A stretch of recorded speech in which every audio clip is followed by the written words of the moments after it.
6.13 지방선거가 이제 20여일 앞으로 바짝 다가섰습니다. 제16대 제주특별자치도 교육감 선거도 이번에 함께 치러집니다. 그러나 도지사 등 정치 후보들에 비해 교육감 선거에 대한 관심이 상대적으로 부족한 것도 사실입니다. 유권자들에게 심판하라, 평가하라, 투표하라고 요구하지만 정작 왜 어떻게라는 답은 부족한 것이 사실입니다. 교육감 후보들에 대한 정보 결핍이 중요한 이유이기도 합니다. 독립언론 제주소리가 교육자치 실현을 위한 제주도 교육감 후보들의 철학과 정책을 듣고 유권자들의 올바른 선택을 돕기 위해 선택 6.13 제주도 교육감 후보에게 듣는다 인터뷰 시간을 마련했습니다. 오늘 인터뷰가 유권자들의 선택에 많은 도움이 되기를 바랍니다. 오늘은 이성문 교육감 예비 후보를 만나보겠습니다.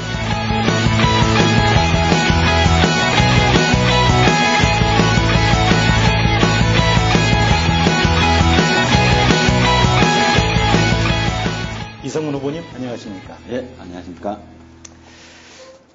말씀드린 대로 이제 선거가 20여일 눈앞인데요. 오늘 인터뷰 본격적인 질문을 좀 드려보도록 하겠습니다. 제주도 교육감 재선 도전에 나선 것이죠. 네, 출마 의견 우선 좀 유권자들께 밝혀주시겠습니까?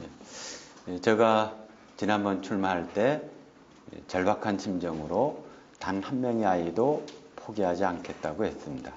그리고 이 말에 기대어서 누군가 절박할 때 교육청에 혹은 학교에 문제제기도 하고 의논도 하게 되었습니다. 그러면서 우선적으로 가장 약한 곳을 지원해 왔습니다. 특히 아이들의 스스로 삶을 포기하지 않도록 하는 것, 기초학력을 우선적으로 지원하는 것, 중도 탈락 학생들을 우선적으로 지원하는 것. 이러한 것들을 하게 된 배경에는 저는 담임교사였고 담임교사들은 자기 반 아이들 단 한 명의 아이도 포기하지 않습니다. 저 역시 9만 명 아이들이 담임교사의 마음으로 교육감으로서 지난 4년을 지냈습니다. 이번에는 우리 아이들이 한 명 한 명이 자신의 일상생활 속에서 존중받기를 바랍니다. 그 일상에 존중받을 수 있는 학교의 문화와 구조를 만들려고 합니다. 그 구조의 중심에는 평가의 방식의 변화가 있어야 되고 이것이 안정적으로 정착되기 위해서는 리더십의 혁신과 행정지원의 혁신이 함께 이루어져야 됩니다. 저는 우리 아이들이 한 명 한 명이 자기 삶이 자기 일상생활인 수업 시간마다 존중받기를 바랍니다. 그러한 교육문화 만들어내겠습니다. 지지해 주십시오. 네, 학생들이 존중받는 그런 교육문화를 만들어 보시겠다. 그런 각오를 좀 밝혀주셨는데요.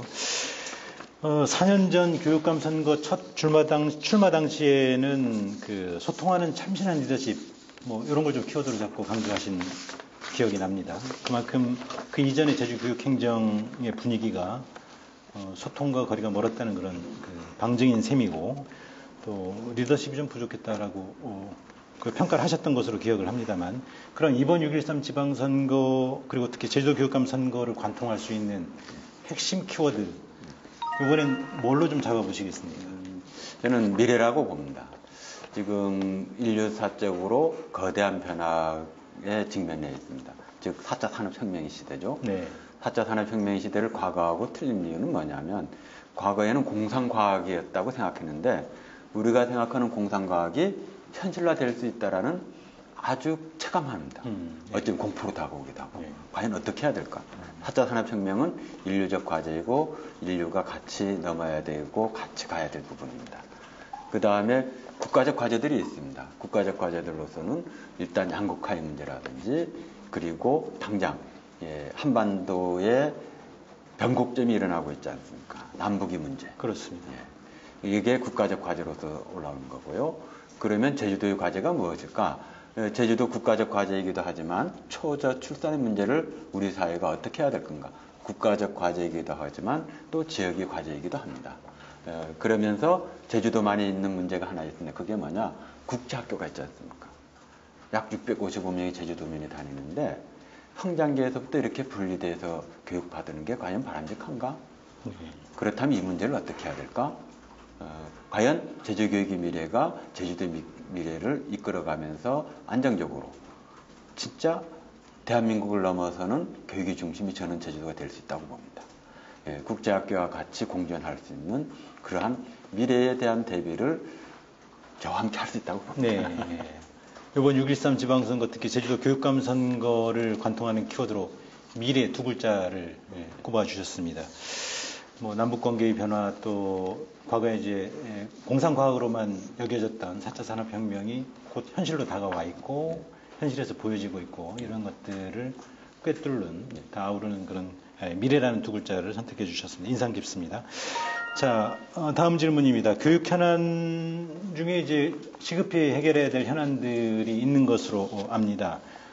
우리 이성문 후보께서 생각하고 있는 많은 현안들 중에 가장 시급히 해결해야 될 과제 세 가지를 꼽아주시고요. 그 세 가지에 해당되는 공약을 좀 설명해 주시면 고맙겠습니다. 우선 그 현안에 보기보다는 시대적 과제가 무엇인가를 네. 바라보는 게 좋을 것 같습니다. 네. 아까 좀 전에 이야기했던 인류적 과제로서 4차 산업혁명과 기후변화, 네. 그리고 아마 세계적으로 양극화의 문제가 있겠죠. 네.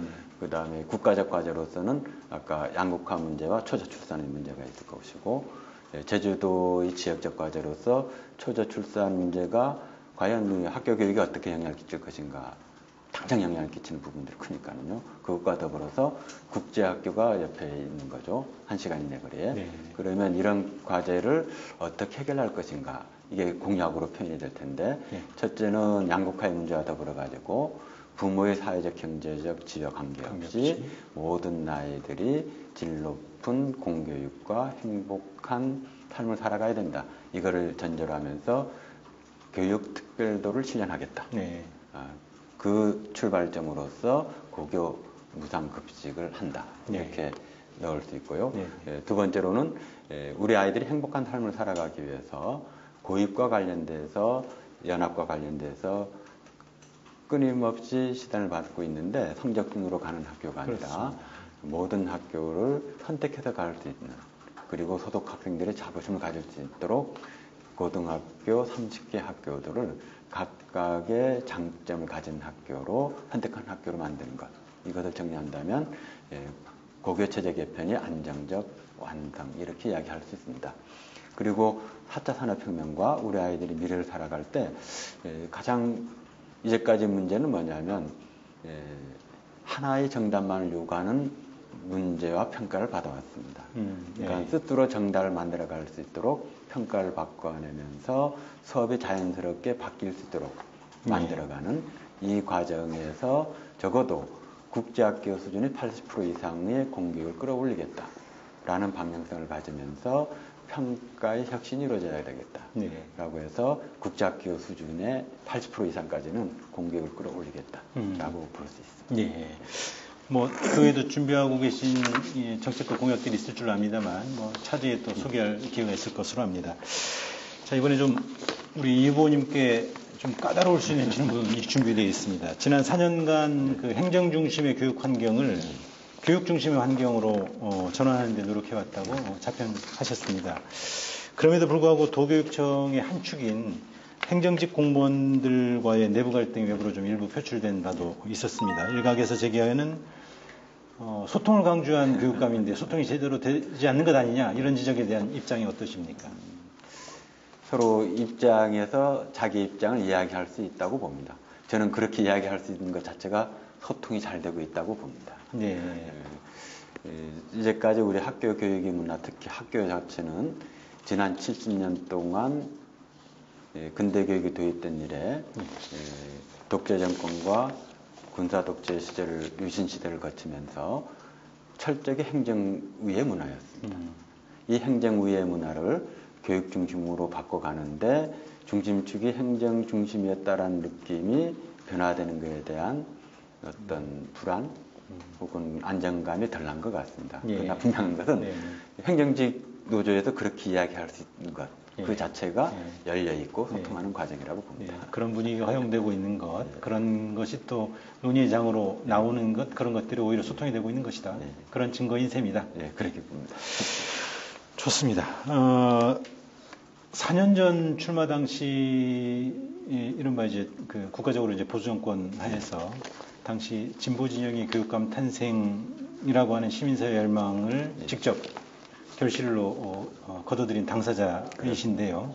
당시에는 이제 노동단체나 시민사회 단체들이 이성문 후보를 지지하는 공개적으로 지지하는 그런 분위기가 높았습니다. 그러나 이번 6.13 지방선거를 앞두고는 좀 분위기가 달라진 것 아니냐 이런 지적이 있는데요. 여기에 대한 입장도 좀 궁금합니다.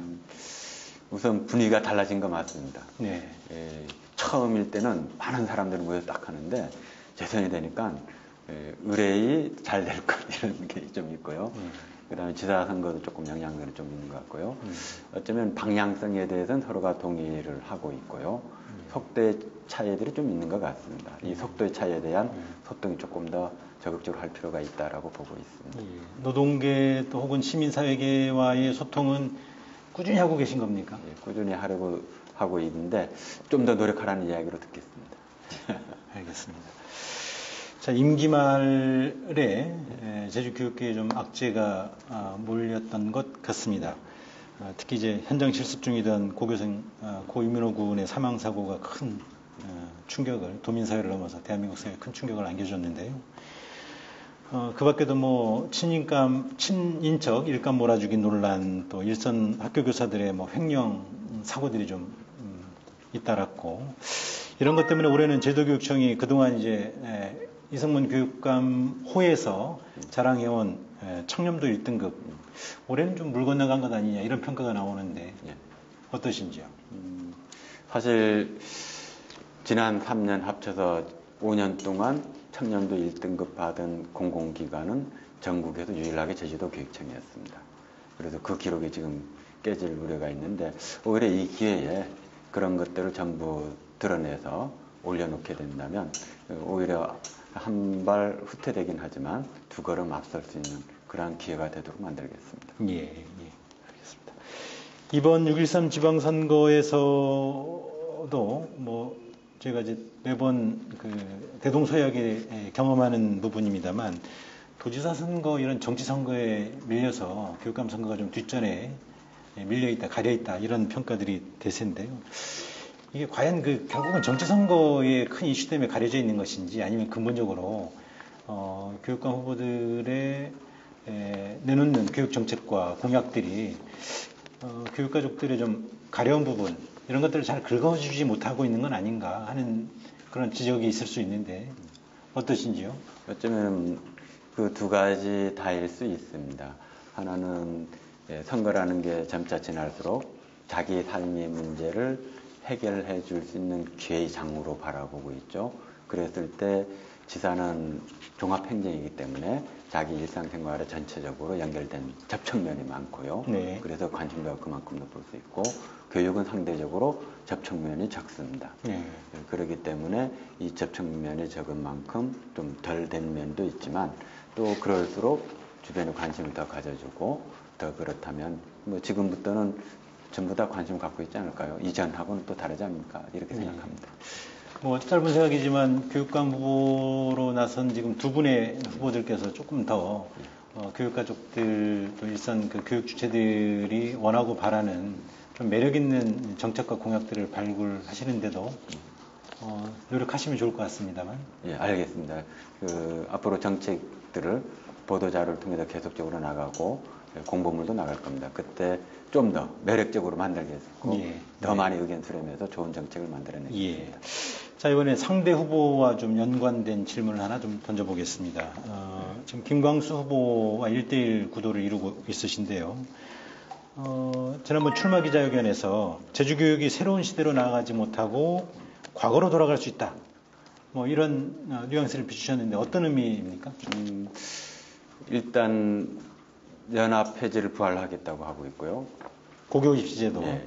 그리고 재학력 평가 전 표집을 전수조사하겠다고 그러고 있는데, 이거는 20세기에서도 부인되었고 21세기에서도 부인돼서 이게 이미 4년 전에 쟁점이 되어서 정리가 된 문제를 다시 끄집어 올린다는 것은 좀 이해가 좀 안 되죠.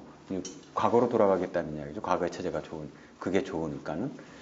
우리가 문제를 푸는 방식이 어때야 되는가 이렇게 봤을 때 우리가 4차 산업혁명이라고 다 이야기를 하고 있는데, 평가의 문제에 공정성과 신뢰성의 문제가 있다면 이거를 한 개의 정답만을 말고 다른 방식은 어떻게 할 거냐, 오히려 이렇게 하면서 진전시키는 게 더 나은 사회를 나가는 방식인데 과거에가 정답이 된 방향으로 가는 것은 저는 과거로의 후퇴라고 봅니다. 예. 그렇게 볼 수도 있겠습니다만 최근에 이제 여론조사 결과들을 좀 보면 교육 정책과 관련해서 특히 고교육십 제도가 앞으로 이제 두 분 후보의 최대 쟁점으로 부각될 가능성이 높아 보이는데 여론이라고 하는 건 교육 환경 변화에 따라서 또 좀 바뀔 수 있는 것 아니겠습니까? 그래서 이제 고교육십 제도에 대한 학부모들의 관심이 높기 때문에 내신 100% 제도로 가서 고교육십 제도를 연합고사를 폐지하는 것에 대한 무조건적인 찬성 여론이 있는 것만 같아 보이지는 않습니다만 어떻습니까? 이 부분에 대해서 우리가 학부모의 경험 속에서 오히려 과거가 낫다 이럴 수 있습니다. 그렇기 때문에 이런 선거기간의 공론화돼서 조금 더 변화를 이끌어내야 될 부분들이 있을 거라고 보고요. 우선 연합 폐지 전의 삶을 한번 우리 아이들을 보기 바랍니다. 연합을 대비해 가지고 수업도 출제 경량에 맞춰서 수업을 해야 되고요. 한 달에 한 번씩 모의고사를 보기 위해서 학원에서도 가고 학교에서 그랬습니다. 즉 우리 아이들은 문제 푸는 기계가 되었습니다. 사육당하고 있었다. 예, 문제 푸는 기계로서 계속 객관식 문제에서 어느 게 이것만을 해왔지 않습니까? 이걸 가지고는 미래를 전혀 준비하지 못하지 않습니까? 오히려 이것에 여러 가지 문제가 있다면 어떻게 더 나은 평가 방식이 있겠느냐. 적어도 이 정도는 아니지 않느냐. 그리고 지금 초등학교 잘 된다 그러지 않습니까? 초등학교 평가 방식이 그렇게 되어 있지 않고 모든 것들이 자유스럽게 열려 있지 않습니까? 그렇다면 이렇게 가는 방향이 어떻게 되는가.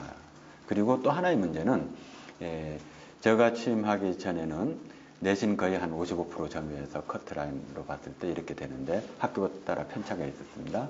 그러나 이제는 지역균형 발전에 가장 크게 기여하고 있고 지금 내신 커트라인에 아마 57, 58, 59, 60 요 사이에서 결정이 될 것 같습니다. 그런데 고교체제 개편이 조금 더 완성이 된다면 이게 내려가죠. 58, 59 이렇게 방향을 갈 거고요. 예를 들어서 함덕과 미술과 아이들이 특수 목적고로서 예술과 아이들이 상위권 아이들이 들어가면 빠지겠죠. 이번에 작년 같은 경우 원래 대전고 입학생들 중에 대전 지역으로 대전고 아이들이 다 갔습니다. 동으로 안 왔습니다. 동으로 거의. 이런 것들이 되면 이런 것들이 아까 57에서 58 이런 식으로 움직임을 가게 돼가겠죠. 그래도 고교체제 개편이 완성이 중요합니다. 이렇게 되면서 적어도 우리 아이들이 40%, 50%, 60% 상위권 내부터 전체적으로 오히려 진로 교육이 잘 돼야 되겠다. 그래서 지금 특성화고등학교에서 가서 취업하겠다는 애들도 생기고 있고요. 과거 같으면 연합에만 갔던 애들이 오히려 대입에 더 유리하기 때문에 오히려 은문지역고등학교로 가겠다는 애들도 생기고 있고요. 오히려 이런 것들을 잘 만들어주면서 내가 가려고 하는 학교, 내가 선택하는 학교가 자랑스럽게 됨으로써 아이들의 자존감을 살려주는 이런 방향의 흐름을 만들어낼 수 있습니다. 그리고 그런 흐름이 분명히 보이고 있습니다. 그리고 현재 중학교에서 연합 출제 경량에 맞춰서만 수업하고 평가하던 것들이 바뀌려고 하고 있고 일부는 바뀌고 있습니다. 이게 좀 더 바뀌기 시작한다면 사교육의 영향에서도 벗어날 거고요. 학교별로 평가의 방식과 그 평가의 방식이 학교의 전통이 되는 이러한 흐름들이 만들어진다면 오히려 초등학교보다 중학교에서 더 나은 교육들이 연장선상에 이루어질 수 있다. 이렇게 봅니다. 고교체제 개편 혹은 또 고교입시제도의 전면적 개혁 완성에 대한 확신을 가지고 계신 것이죠? 당연히 그건 확신적으로 그 가운데 평가 혁신에서 선생님들이 구체적으로 잘 모르니 왜냐하면 우리가 그렇게 받아보질 않았지 않습니까?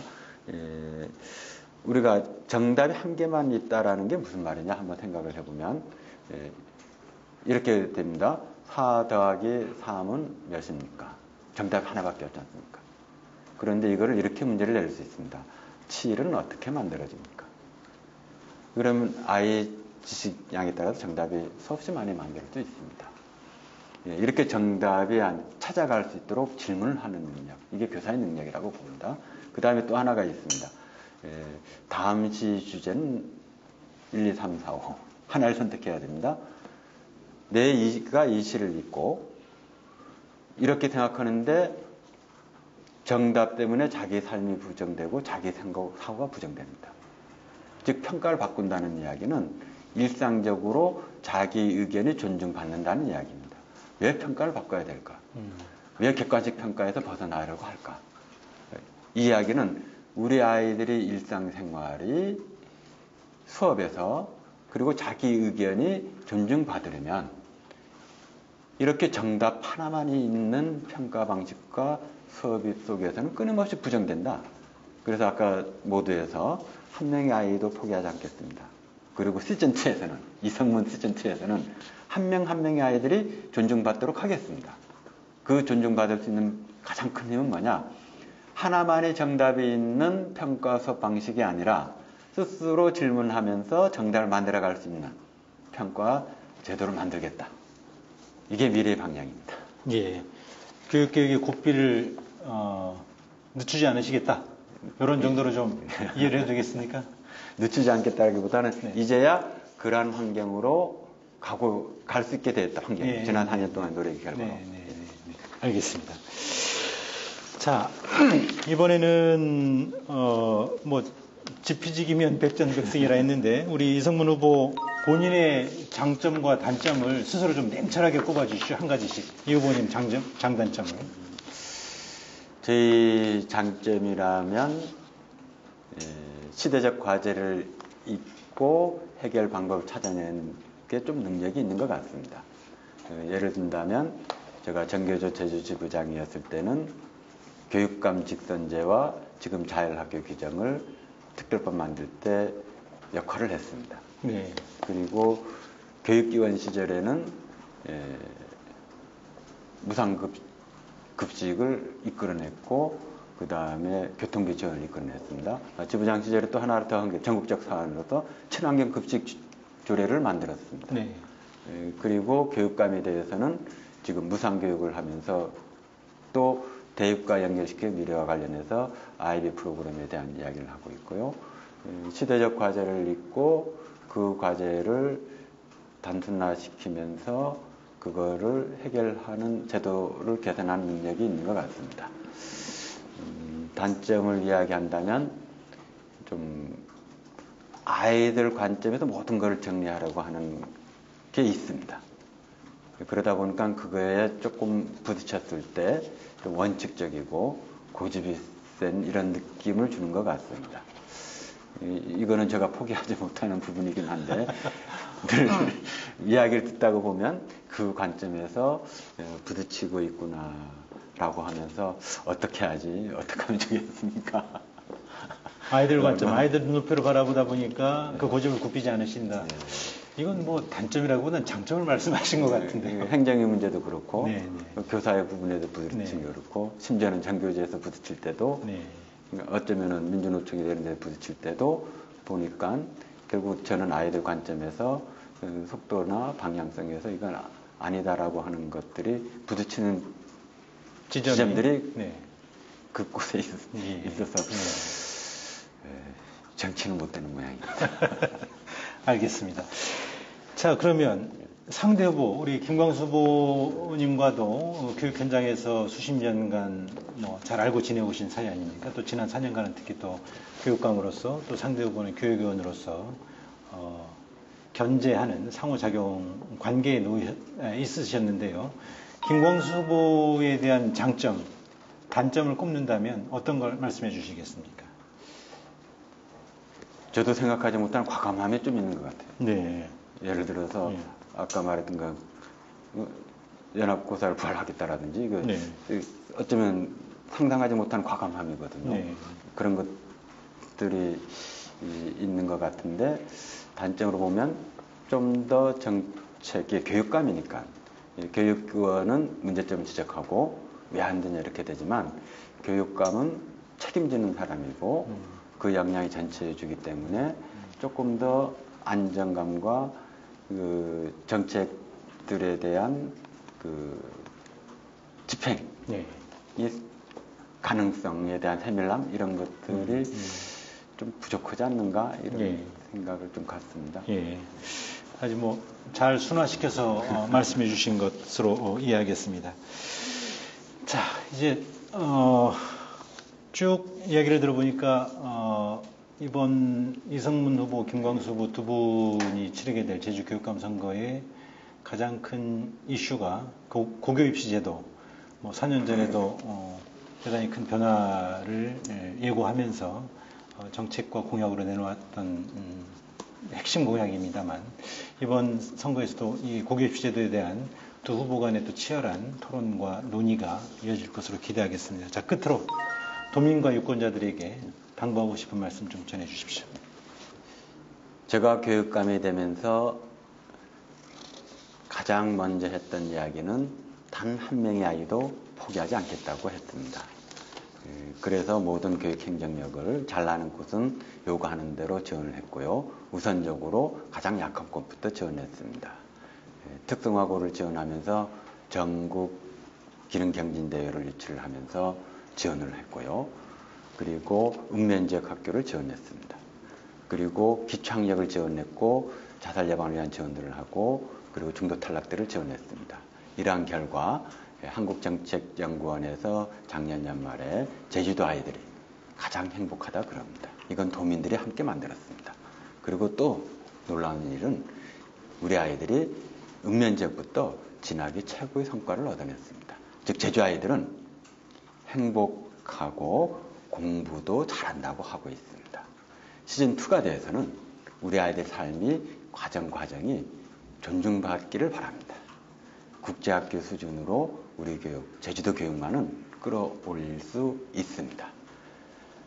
평가와 수업이 바뀌면 우리 아이들이 일상생활이 하나하나가 존중받을 수 있습니다. 본인 의견이 존중받을 수 있습니다. 우리 아이들 충분히 존중받고 소중히 여겨지면서 생활할 수 있습니다.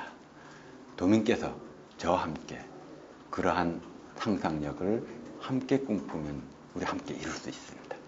우리 아이들을 위해서 그리고 제주교육 그리고 제주도의 미래를 위해서 함께 해주십시오. 고맙습니다. 네, 도민 여러분, 유권자 여러분, 그리고 교육가족 여러분, 오늘 인터뷰를 어떻게 보셨습니까? 이번 6.13 지방선거가 단지 새로운 교육감 후보 한 사람을 뽑는 선거가 아니라 진정한 교육자치 제주도를 이끌어갈 건강한 리더를 뽑는 선택의 기회라는 점을 유념하시고 남은 20여일간 교육감 후보들이 내놓는 정책과 후보 검증 과정에 많은 관심을 기울이셔야 하겠습니다. 인터뷰에 응해주신 이 후보님께 감사드립니다. 오늘 인터뷰는 여기서 마치겠습니다. 고맙습니다. 네, 고맙습니다.